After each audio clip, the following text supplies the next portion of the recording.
Hello সবাইকে, অনেকদিন পর ভয়েস ওভার দিচ্ছি। কাল রথযাত্রা, আর আমার ভাইয়ের এই রথটা অনেক বছরের পুরনো। আর প্রত্যেক বছর আমিই ডেকোরেশন করে দিই, আর এই বছর ওর আবদার রথটাকে অন্যরকম সাজাতে। যেহেতু আমি একটু আধটু কলকা আলপনা দিতে জানি, তাই ওর দাবি লাল সাদার ওপর কিছু একটা রাখতে।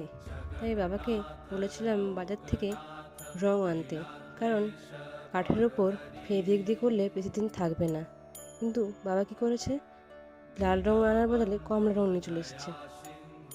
তো কী আর করা যাবে, হাতে বেশি সময়ও ছিল না, ওটা দিয়েই করে দিয়েছিলাম। আমি একটু অন্যরকম রাখার চেষ্টা করেছি। আমি পুরোটা কমলা করিনি, কারণ সাদা রং কমলার উপর ভালো ফুটবে না। শুধুমাত্র যেইখানে ঠাকুরগুলো রাখা হবে ওইখানে শুধু হলুদ দিয়ে করেছি। তাই এই চৌকাঠের মতো সামনের যে জায়গাগুলো দেখছেন ওইগুলোই লাল রেখেছি। নেক্সট পার্টে ফাইনাল লুকটা দেখাবো। টাটা।